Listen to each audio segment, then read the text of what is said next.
Survey mind சேனலை பார்த்து கொண்டிருக்கும் அனைவருக்கும் எனது அன்பு வணக்கம். வாழ்க்கையில் நம்ம வெற்றி பெறணும்னா நமக்குன்னு ஒரு குறிக்கோள் இருக்கணும். எத்தனை பேருக்கு குறிக்கோள் இருக்குது? அதை அடையணுங்கிற வெறி எத்தனை பேருக்கு இருக்குது? ஒரு சில பேர் தனக்குன்னு ஒரு கோல் வச்சுருப்பாங்க. ஆனால் அது செயலில் இறங்காமல் சும்மா மனசில் மட்டும் அந்த கோல் வச்சுருப்பாங்க. ஒரு சில பேர் ஒரு கோல் வச்சுருப்பாங்க, செயலையும் இறங்குவாங்க. ஆனால் அதில் ஒரு தோல்வி கண்டவுடனே பயந்து அதை விட்டு விலகி வந்துடுவாங்க. ஒரு சில பேர் மட்டும்தான் தனக்குன்னு ஒரு கோல் வச்சுப்பாங்க, அதை அடையிற வரைக்கும் முயற்சி செய்வாங்க. இதில் நீங்கள் எந்த கேட்டகிரி?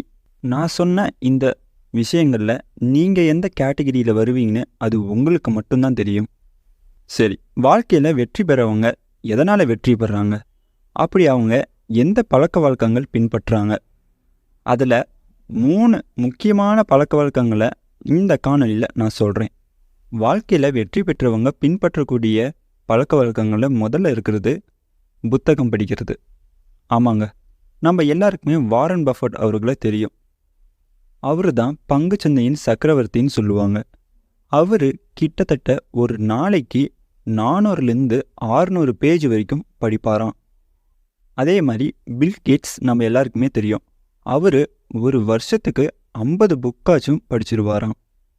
அப்புறம் மார்க்குங்கிறவர், அதாவது ஃபேஸ்புக்கோட ஃபவுண்டர், அவர் 2 வாரத்துக்குள்ளே ஒரு புக்காச்சும் படித்து முடிச்சிருவாராம். அப்புறம் நம்ம அப்துல் கலாம் ஐயா, அவர் தினமும் படுக்கிறதுக்கு முன்னாடி ஏதோ ஒரு புத்தகம் படிச்சுட்டு தான் படுப்பாராம். ஏன் வாழ்க்கையில் வெற்றி பெற்றவங்க புத்தகம் படிக்கிறது பழக்க வழக்கமாக வச்சுருக்காங்க? ஏன்னா ஒரு ஆத்தர் புத்தகம் எழுதும் போது அவரோட அனுபவங்களை தான் புத்தகமாக எழுதுகிறாரு. அதாவது அவர் என்னென்ன தோல்விகள் அடைஞ்சார், அவர் என்னென்ன விஷயங்களை வெற்றி பெற்றார், தோல்வி அடைஞ்சதுக்கு காரணங்கள் என்ன, எல்லாமே அந்த புத்தகத்தில் எழுதியிருப்பார். அதெல்லாம் நம்ம படிக்கும்போது நமக்கு ஒரு அனுபவம் கிடைக்கும். எந்தெந்த விஷயங்கள் நம்ம செய்யணும், எந்தெந்த விஷயங்கள் நம்ம செய்யக்கூடாது அப்படிங்கிற எல்லா விஷயத்தையும் அந்த ஆத்தர் எழுதியிருப்பார். இது மூலமாக உங்களுக்கு நிறைய ஐடியாஸ் கிடைக்கும். உங்கள் பிஸ்னஸாக இருக்கட்டும், இல்லை உங்கள் லைஃப் ஸ்டைலுக்காக இருக்கும், நீங்கள் எப்படி இருக்கணும், எப்படி இருக்கக்கூடாது, எல்லாமே ஒரு புத்தகம் உங்களுக்கு சொல்லி கொடுக்கும். அதனால தான் புத்தகம் ஒரு நண்பன் அப்படின்னு சொல்லுவாங்க. இதனால தான் வெற்றி பெற்றவங்க எல்லாருமே புத்தகம் படிக்கிறது ஒரு ஹேபிட்டாக வச்சுருக்காங்க. ஒரு சில பேர் புத்தகம் வாங்கி நாமளும் படிக்கணும் அப்படின்னு ஆர்வத்தோடு இருப்பாங்க. புத்தகமும் வாங்குவாங்க, படிக்கவும் செய்வாங்க. ஆனால் அதை தொடர்ந்து செய்ய மாட்டாங்க. கொஞ்ச நாள் வரைக்கும் தான் அந்த புத்தகம் படிப்பாங்க. அதுக்கப்புறம் அந்த புத்தகம் எங்கே இருக்கும்னே தெரியாது. மறுபடியும் அவங்க பழைய வேலைகளை தான் செய்வாங்க. அதனால் புத்தகம் படிக்கிறதை எப்படி நாம் ரெகுலர் ஹேபிட்டாக நம்ம வச்சுக்கிறது அப்படின்னு பார்ப்போம். எனக்கு புத்தகம் படிக்கிற ஆர்வம் எனக்கு தொடர்ந்து இருக்கணும் அப்படின்னு நினச்சிங்கன்னா, முதல்ல உங்களுக்கு பிடிச்ச புத்தகமே நீங்கள் வாங்குங்க. அதாவது ஒரு கதை புக்கு வாங்குங்க, இல்லைன்னா உங்களுக்கு பிடிச்ச கேட்டகிரியில் புக்கு வாங்குங்க, அதை படிங்க. அப்புறம் கொஞ்சம் கொஞ்சமாக உங்களுக்கு இன்ட்ரெஸ்ட் வர ஆரம்பிச்சிடும். உதாரணத்துக்கு நீங்கள் ஒரு கதை புத்தகம் வாங்குறீங்க அப்படின்னா அதை நீங்கள் கொஞ்சம் படிக்கிறீங்க. அதுக்கப்புறம் அதுக்கடுத்து என்ன நடக்கும் அப்படிங்கிற அந்த கதைக்குள்ளேயே நீங்கள் போயிடுவீங்க. அப்புறம் உங்களுக்கு ஆர்வம் அதிகமாக தூண்ட ஆரம்பிச்சிடும். இப்படி தான் நானும் பழகினேன். நான் முதல்ல ஒரு ஸ்டோரி புத்தகத்தை தான் நான் வாங்கினேன். அதை கொஞ்சம் கொஞ்சமாக படித்தேன். அப்புறம் அந்த கதையில் அடுத்து என்ன நடக்கும் அப்படின்னு ஆர்வத்தோடையே நான் அந்த புத்தகத்தை முழுமையாக படித்து முடித்தேன். அதுக்கப்புறம் அந்த இன்ட்ரெஸ்ட்டில் மறுபடியும் நிறைய புத்தகங்கள் நான் வாங்கி படிக்க ஆரம்பித்தேன். இந்த மெத்தட் நீங்களும் யூஸ் பண்ணுங்கள். கண்டிப்பாக இந்த ஹேபிட் உங்களுக்கு பழகிடும். அப்புறம் உங்களுக்கு பிடிச்ச புத்தகங்கள் வாங்குங்க, படிங்க, நிறைய விஷயங்கள் தெரிஞ்சுக்கோங்க. புத்தகம் படிக்கிறது இன்னிலிருந்து நீங்கள் ஆரம்பிங்க. அதே மாதிரி நீங்கள் புத்தகம் படிக்கணும்னா கடையில் போய் புத்தகங்கள் வாங்குங்க. இல்லைன்னா வீட்டில் இருந்தபடியே இந்த அமேசான், ஃப்ளிப்கார்ட் இது மூலமாக புத்தகங்கள் இருக்குது. அதை நீங்கள் ஆர்டர் பண்ணி படிக்கலாம். அதே மாதிரி நிறைய பேர் குக்கு எஃப்எம்மில் போய் ஆடியோவாக கேளுங்க அப்படின்னு சொல்லுவாங்க. என்னை பொறுத்த வரைக்கும் நீங்கள் புத்தகமாக படித்தாதான் நிறைய விஷயங்கள் நீங்கள் தெரிஞ்சுப்பீங்க. ஏன்னா இந்த ஆடியோவாக அவங்க சொல்லும்போது ஒரு சில விஷயங்கள், அதாவது முக்கியமான விஷயங்கள் மட்டும்தான் சொல்லுவாங்க. இதுவே நீங்கள் புத்தகம் வாங்கி படிச்சிங்கன்னா அவங்க சொல்லாத விஷயங்களை கூட நீங்கள் தெரிஞ்சுக்கலாம். அதனால் புத்தகம் வாங்கி படிங்க. வாழ்க்கையில் வெற்றி பெற்றவங்க பழகக்கூடிய 2வது பழக்கவழக்கம் என்னென்னு பார்த்தீங்கன்னா, நேரமாக எந்திரிக்கிறது. அதாவது 4 மணிக்கு, 5 மணிக்கு, 6 மணிக்குள்ளேயாச்சும் எந்திரிச்சிடணும். ஆப்பிள் ஓனர் டிம் குக் காலையில் 3:30 மணிக்குள்ளே எந்திரிச்சிருவாராம். அதே மாதிரி பெப்சி ஓனர் இந்திரா காலையில் 4 மணிக்குள்ளே எந்திரிச்சிருவாராம். அடுத்தது நமக்கு எல்லாருக்குமே தெரிஞ்ச ஜாக்கி சான் அவர் 4 மணிக்குள்ளே எந்திரிச்சிருவாராம். சரி, ஏன் வெற்றி பெற்றவங்க எல்லாருமே விடிகாலையில் எந்திரிச்சிடுறாங்க அப்படின்னு பார்த்தீங்கன்னா, அந்த நேரத்தில் தான் நம்ம மூளை புத்துணர்ச்சியோடு இருக்குமா. அப்போது நாம் செய்யக்கூடிய சில விஷயங்கள் நல்லபடியாக அமையுமா. உங்களுக்கு ஒரு சில குழப்பங்கள் இருந்தால் கூட அந்த நேரத்தில் உங்களுக்கு ஒரு நல்ல ஐடியாலாம் கொடுக்குமா. சில பேர் சொல்லுவாங்க, நானும் காலையில் எந்திரிக்க முயற்சி பண்ணுறேன், ஆனால் என்னால் முடியலை அப்படின்னு சொல்லுவாங்க. ஏன்னா நாம் காலையில் அலாரம் வச்சு எந்திரிக்கிறோம். இப்போ ஒரு 4 மணிக்கு எந்திரிக்கிறோம் அப்படின்னா கஷ்டப்பட்டு நம்ம எந்திரிப்போம். அப்போது நம்ம மூளை இன்னும் கொஞ்ச நேரம் தூங்கு, இன்னும் கொஞ்ச நேரம் தூங்கு அப்படின்னு சொல்லி தூக்கத்தில் தான் உங்களை தள்ளும். 4 மணிக்கு எந்திரிச்சிட்டியா, இன்னும் ஒரு 10 நிமிஷம் படுத்துக்கோ. அப்புறம் 10 நிமிஷம் படுத்துருப்போம், எந்திரிப்போம், மறுபடியும் ஒரு 10 நிமிஷம் படு அப்படின்னு உங்கள் மூளை உங்ககிட்ட சொல்லிக்கிட்டே இருக்கும். உங்களோட விஷயங்களை, அதாவது நீங்கள் வச்சுருக்க கோலை அதை அடைய விடாமல் தடுக்கிறதே அதுதான். அதனால் உங்கள் மைண்டு சொல்கிறத நீங்கள் கேட்கக்கூடாது. நீங்கள் சொல்கிறது தான் உங்கள் மைண்டு கேட்கணும். 4 மணிக்கு எந்திரிக்கணும்னு நீங்கள் முடிவு பண்ணிட்டீங்கன்னா 4 மணிக்கு கண்டிப்பாக எந்திரிங்க.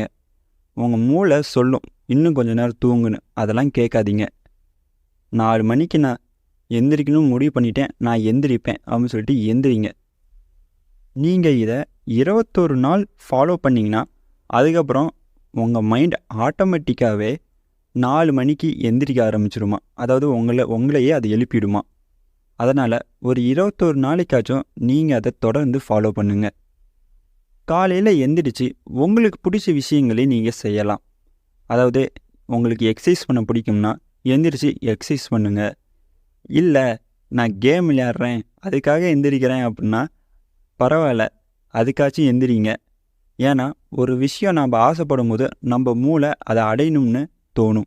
அதனால் உங்கள் மூளையை ஏமாற்றுங்க. நாளைக்கு காலையில் 4 மணிக்கு எந்திரிச்சு கேம் விளையாடலாம் அப்படின்னு நீங்கள் நினச்சிங்கன்னா உங்கள் மூளை சந்தோஷப்படும். ஏன்னா அதுக்கு பிடிச்ச வேலையை நம்ம செய்கிறோம்.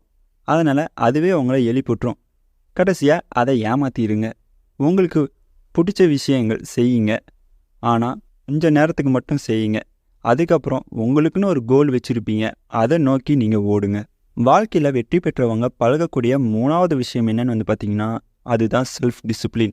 நம்ம டிசிப்ளின் கேள்விப்பட்டிருப்போம். அதாவது மற்றவங்ககிட்ட ரெஸ்பெக்டோடு இருக்கணும், எல்லாருக்கிட்டையும் ஃப்ரெண்ட்லியாக நடந்துக்கணும், இதெல்லாம் நமக்கு தெரியும். அது என்ன செல்ஃப் டிசிப்ளின் அப்படின்னா, நீங்கள் சொல்கிறத உங்கள் மைண்டு கேட்கணும். நீங்கள் என்ன நினைக்கிறீங்களோ அதுதான் உங்கள் மைண்டு நினைக்கணும்.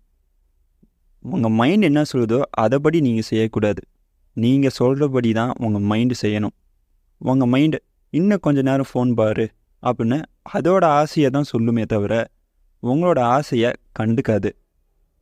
நீங்கள் எந்த அளவுக்கு ஒரு விஷயத்தில் கவனத்தோடு இருக்கீங்களோ உங்கள் மூளையும் அந்த விஷயத்தில் கவனத்தோடு இருக்கும். உங்களுக்கு அந்த கவனம் குறைஞ்சிருச்சுன்னா உங்கள் மூளை அதுக்கு ஏற்றபடி செயல்பட ஆரம்பிச்சிடும். அதாவது அதுக்கு என்ன பிடிக்குமோ அதுதான் சொல்லும்.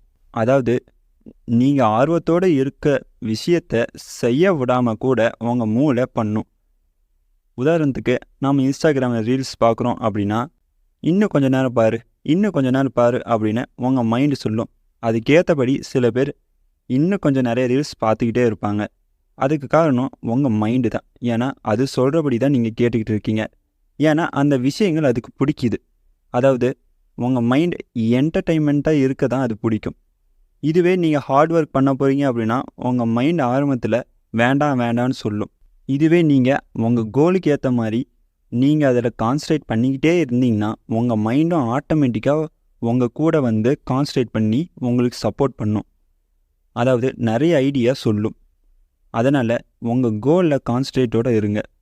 ஒரு விஷயம் செய்யணும்னு முடிவு பண்ணிட்டீங்கன்னா அது செஞ்சுருங்க. உதாரணத்துக்கு காலையில் நான் 4 மணிக்கு எந்திரிக்கணும்னு முடிவு பண்ணிட்டீங்கன்னா எந்திரிச்சிருங்க. காலையில் எந்திரிச்ச உடனே நான் ஜாக்கிங் போகணுன்னு முடிவு பண்ணிட்டீங்கன்னா போங்க. நான் சாயங்காலம் ஒரு 7 மணிக்கு எக்ஸசைஸ் பண்ணணும் அப்படின்னு நினச்சிங்கன்னா பண்ணிடுங்க. அதாவது நீங்கள் செட் பண்ணுற கோலை அடையிற வரைக்கும் நீங்கள் முயற்சி பண்ணிக்கிட்டே இருக்கணும். இதெல்லாம் நீங்கள் செய்யும்போது உங்கள் மைண்டும் நீங்கள் சொல்கிற மாதிரி கேட்கும். இதெல்லாம் தான் டிசிப்ளின், அதாவது செல்ஃப் டிசிப்ளின். அதனால் செல்ஃப் டிசிப்ளினோட இருங்க. ஒரு குறிக்கோளை வச்சிட்டிங்கன்னா அதை அடைங்க. தோல்வி அடைஞ்சாலும் பரவாயில்லைன்னு முயற்சி பண்ணுங்க. நான் சொன்ன இந்த பழக்க வழக்கங்கள், அதாவது இந்த 3 முக்கியமான பழக்க வழக்கங்கள் தொடர்ந்து நீங்கள் ஒரு 21 நாளைக்கு ஃபாலோ பண்ணிட்டே வந்தீங்கன்னா அடுத்த நாள், அதாவது 22ஆம் தேதியிலேருந்து ஆட்டோமேட்டிக்காக நீங்களே அந்த செயலை செய்ய ஆரம்பிச்சிருவீங்க. ஏன்னா உங்களோட மூளை அது பழகிடும். அதனால் ஒரு 21 நாளாச்சும் கஷ்டப்பட்டாச்சும் முயற்சி பண்ணுங்க, ஃபாலோ பண்ணுங்க. கண்டிப்பாக வெற்றி அடைவீங்க. அடுத்த காணொலியில் நாம் பார்ப்போம். நன்றி, வணக்கம்.